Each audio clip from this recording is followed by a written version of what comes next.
Hey, what's going on, guys? It's Rob from Heroes Avenue. Happy Monday. Hope you guys are all doing well out there. And can you believe it? It's already February, and that means we can say Zack Snyder's Justice League comes out in a month.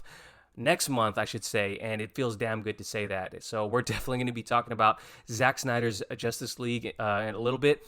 He put out a quote, a Martian Manhunter quote that we got to talk about, and we're also going to talk about how the release the Snyder Cut fans interact with trades, media outlets, bloggers, especially the naysayers of the Snyder Cut.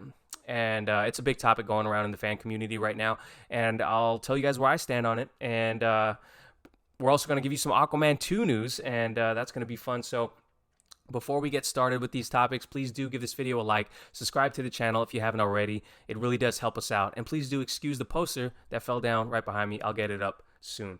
So with that being said, guys, the first topic we're going to talk about is Aquaman 2. And as many of you probably feel the same, Aquaman was an awesome movie, and a movie that performed way above expectations, especially my expectations, but the whole world's expectations. I think you can say, because no one would have expected one of the most ridiculed characters in the Justice League topping $1 billion, and that was absolutely amazing.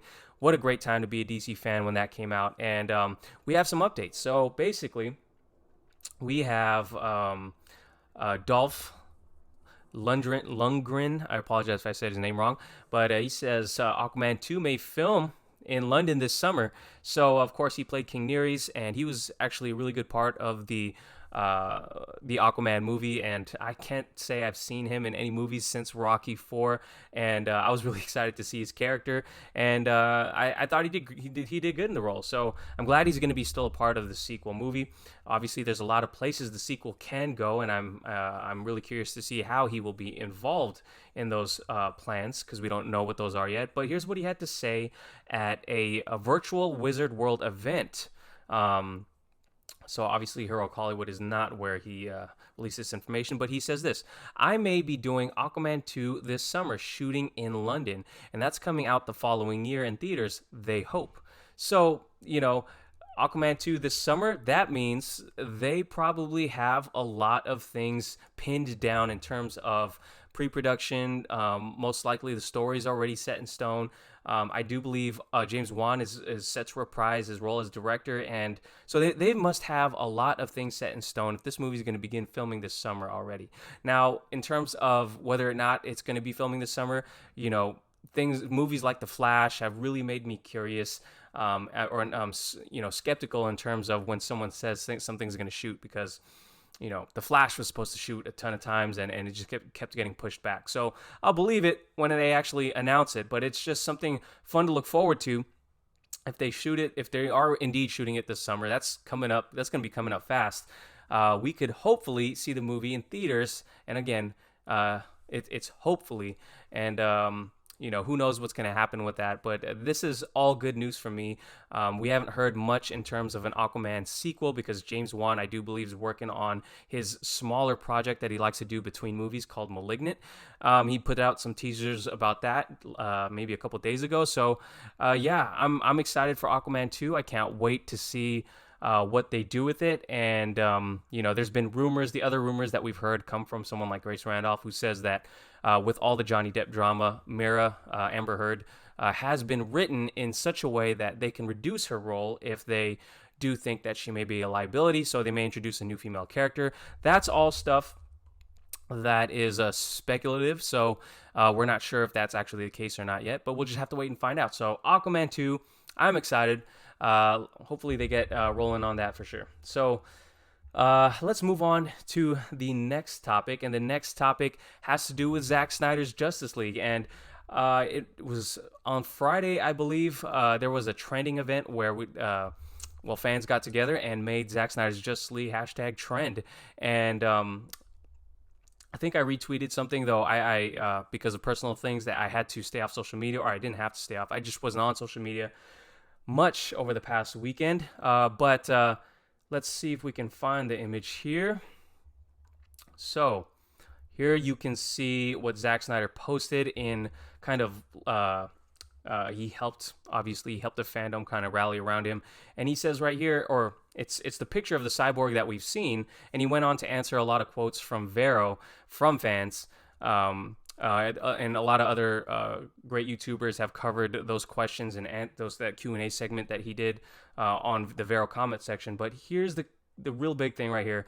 There's a war coming, and under it is a Martian Manhunter.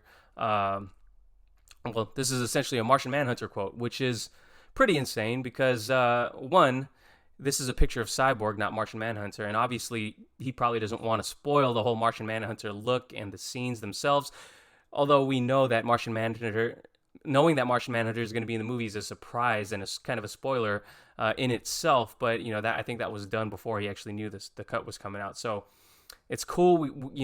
All of us cannot wait to see Martian Manhunter in this movie. That's just one of the things that, fans know about, fans who've been following this cut know about, and it's just been one of the things they're most excited for. It's definitely on the top of my list. Seeing Cyborg and Ray Fisher's Cyborg in his true form in how Zack wanted to represent him in film is another thing that I wanted to see, and so it's kind of curious. Two of the things that we want to see in this movie, in this picture. So maybe it means two things. A lot of people I've heard cleverly talk about how this might mean a couple things. This is obviously a quote from the movie, and a lot of people are speculating, hey, it's probably from the end of the movie because he's most likely speaking in his Martian Manhunter form. It sounds like he'd be warning the League that, hey, Darkseid is coming. So you would think it's going to come at the end of the movie, and in his Q&A segments, he did talk about how, hey, there's more. He kind of hinted at that there's more Martian Manhunter than we think in this movie, although I'm not expecting a ton. But it also could mean, obviously Ray Fisher has been trying to fight for what he believes and getting accountability for people's actions. And basically he's getting sidelined from WB because of that. And maybe it kind of in some way represents the fans rallying behind Ray Fisher and going to war to make him to get his justice. So it could mean a couple things. I'm curious to know if you guys have any theories of why he would put this Martian Manhunter quote over a Cyborg image, and it could be as simple as the fact that he doesn't want to spoil Martian Manhunter's look, obviously. So let me know what you guys think. I think it's, we've seen this image already before of Cyborg, so that's cool. But Martian Manhunter, Darkseid had that shirt that came out on Ink to the People with his quote, and I think I have it right behind me somewhere, but basically that shirt was dope, and I hope we can get a Martian Manhunter t-shirt with some quotes, and maybe some shirts from the rest of the Justice League with some quotes from the movies. That would be awesome. I love shirts like that. I really like those type of shirts better than the shirts that recently came out that are being sold right now, to be honest. But yeah, let me know what you guys think of this image, and let me know if you guys got any theories behind that. Let's move on to the third topic of today, and the third topic has to do with a big issue going around in the fan community. Now, if you guys have been following us, we have been a channel that has been in support of Zack Snyder's Justice League since the beginning, really. So, seeing over the past few years, seeing all of the big names in the industry, in the media outlets, I guess you could say, seeing them trashing our fight for the Snyder Cut and just really kind of demeaning us and I'm not sure if that's even a word, just being real dismissive of the fans who are fighting for the Snyder Cut from the beginning. Seeing them do that for 3 years, and then Zack finally announcing that the cut is real and it's going to be released, and that was truly one of the highlights, the biggest highlights of my life in recent memory, just because, hey, this is something that I fought for online. You could go back and check the receipts. I've been fighting for this along with Darren on our channel here on Heroes Avenue, and it just feels so rewarding that, hey, we earned this victory, truly. And anyone who supported us along the way, you guys are part of this too, for sure. And it just feels so good to be able to say that. And I truly am kind of just basking in all that right now, especially with it coming out in a month. And then you got a lot of people who were naysayers of the cut, really, especially lately, but really being harassed by some portion of the fan base. Now, interacting with them is different than harassing them, I will say, and pointing out their um, stances from the past and highlighting those things is not harassing them, I don't think. So we got to get a clear definition of what harassment means in that sense. But there is a big issue in terms of how we are supposed to interact with those, I guess, those naysayers from the past, vloggers, media outlets, and things like that. Now, I've been having fun myself, especially with making fun of people like the Jody's Corner, who's obviously a way huger YouTuber than this, and making fun of Collider, which is obviously such a huge media outlet. And I've been having a lot of fun making fun of them, but I haven't gone to the point of harassing them constantly, being in their comment sections, just pointing out how wrong they were or making fun of them. But I guess a popular person, and she was actually one of the biggest naysayers, just because of how viral her video went, at least in my point of view. But her name is Roxy, and let's go to the little video here. I'm not going to play the video, but you guys can check it out. Her name is Roxy. I can't remember her last name, but I used to see her on Collider. She did a show with Christian Harloff, and she just went on and made this video about how, hey, I'm wrong. Okay.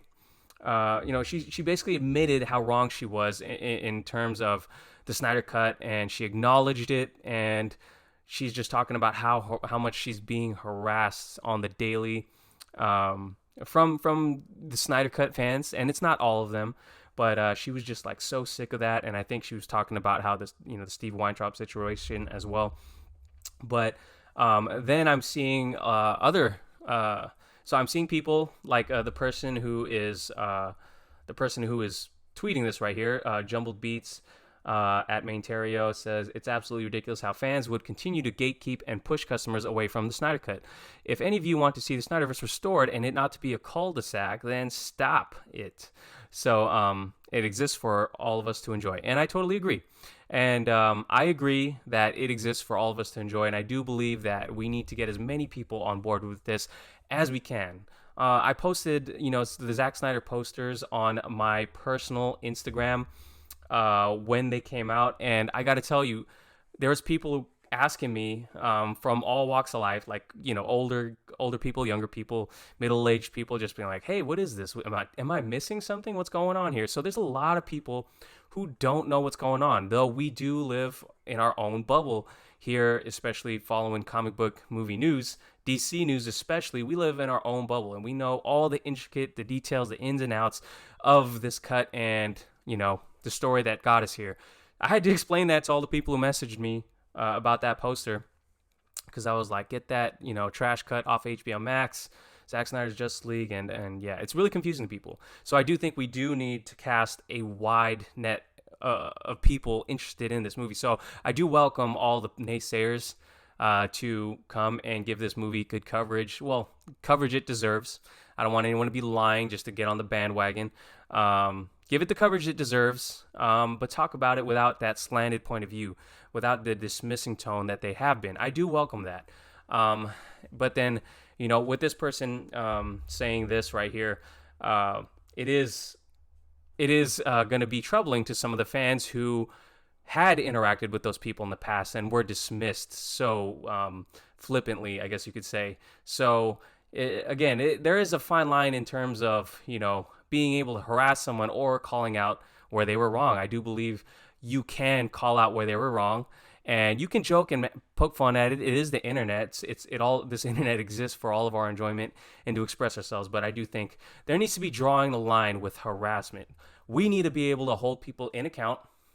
So if Roxy here ever gives another take that we disagree with, we can be like, hey, remember when you were dismissant of the Snyder Cut? So, maybe for something like the Ayer Cut, that should be the next push. Obviously, if the Snyder Cut's successful, I do think that's a bigger possibility. But, for people like that, if there are these bloggers or media outlets who dismiss something like the Ayer Cut or something, we could point out and be like, hey, you were so dismissive of the Snyder Cut, and look what happened. So, so there needs to be some accountability. But I think, apologize if you can hear that train in the background.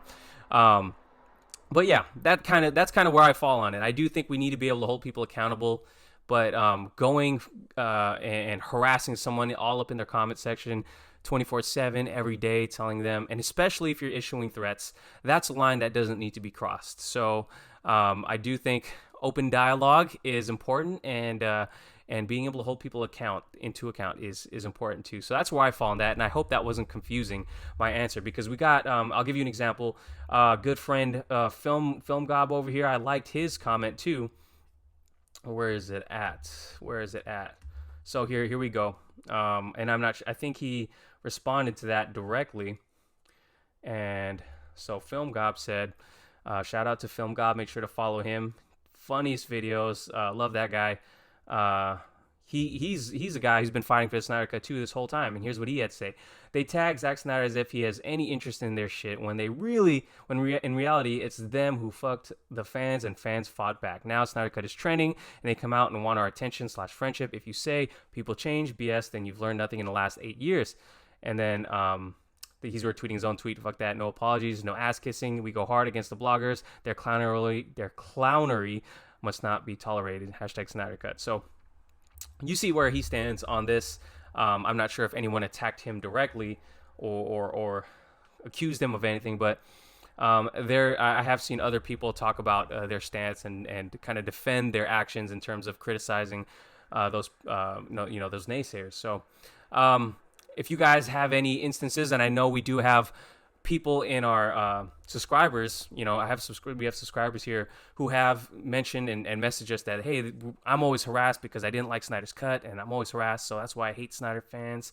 I've heard that before, so I don't agree with harassment. That's where I stand, and I think that's the right stance. So let me know if you guys think differently. That's all the topics there are for today. Sorry if I went on a little rant towards the end there, but please let me know what you guys think about everything. We'll do reading the comments and a live stream soon.